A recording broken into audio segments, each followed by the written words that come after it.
दोस्तों आज की कहानी का शीर्षक है चमत्कारी हनुमान जी।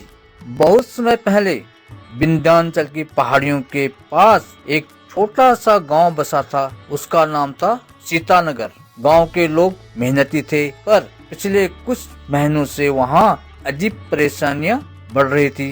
कभी बंधे हुए बैल अचानक खुल जाते, कभी खेत का पानी आधी रात को सूख जाता और कभी घरों के दरवाजे अपने आप खुल जाने लगे। लोग समझ नहीं पा रहे थे कि ऐसा क्यों हो रहा है। गांव के बुजुर्ग कहते यह किसी अदृश्य शक्ति की करामात लगती है या कोई बाधा है जो गांव में शांति नहीं रहने दे रही है।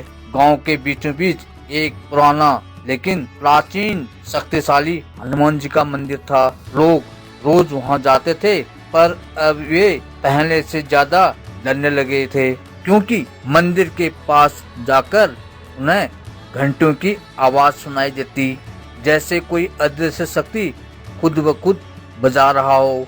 गांव में एक 10 साल का लड़का था। उसका नाम था भोलू। सीधा साधा लेकिन दिल से बेहद बहादुर।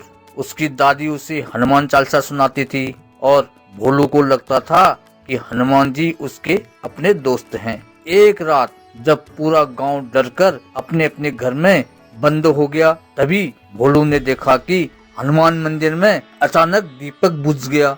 हवा भी नहीं थी, फिर भी लोग गायब। भोलू ने सोचा यह जरूर कोई बुरी छाया का काम है। अगर आज मैं दीपक नहीं जलाऊंगा तो हनुमान जी अकेले रह जाएंगे। वह चुपचाप घर से निकला, एक छोटी मिट्टी की दिया लेकर मंदिर की ओर चल दिया। जैसे ही भोलू मंदिर के पास पहुंचा, उसे लगा कि हवा भारी हो रही है, पेड़ हिल नहीं रहे हैं, लेकिन पत्ते खुद ब खुद ससराहट कर रहे थे। डर के मारे भोलू के पांव कांप रहे थे, लेकिन उसने हिम्मत नहीं छोड़ी।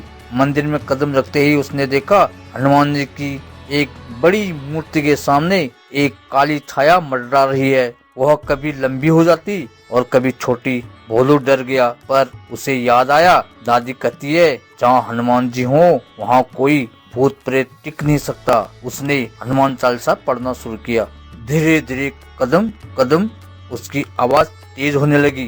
जय हनुमान ज्ञान गुण सागर, जय कपीस लोक उजागर, भूत पिशाच निकट नहीं आवे, महावीर जब नाम सुनावे। इस तरह से वो हनुमान चालीसा पढ़ने लगा। जैसे जैसे भोलू की आवाज बढ़ती गई, वैसे वैसे वो काली छाया पिघलती गई, जैसे धूप में बर्फ पिघलती है। अचानक मंदिर की घंटियां अपने आप बजने लगी और फिर एक तेज प्रकाश फैल गया।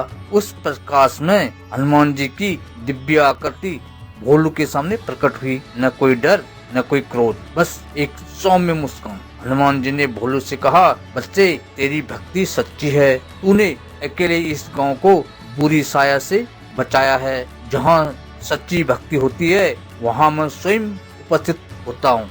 हनुमान जी ने अपने विशाल हाथ से भोलू के सर पर आशीर्वाद दिया। उस आशीर्वाद की गर्माहट से पूरा मंदिर रोशन हो उठा।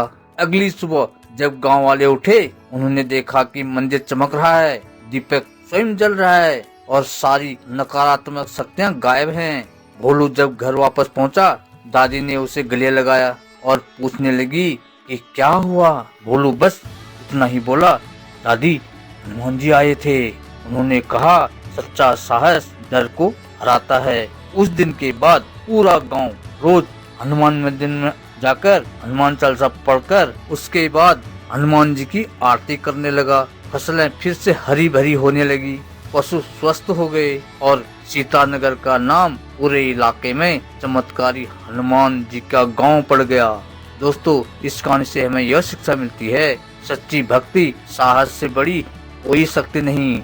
जब मन में डर हो तो हनुमान चालीसा का स्मरण जरूर करें। भक्ति उम्र नहीं देखती, सबसे बड़ा चमत्कार मन की भक्ति है, मन की शक्ति है।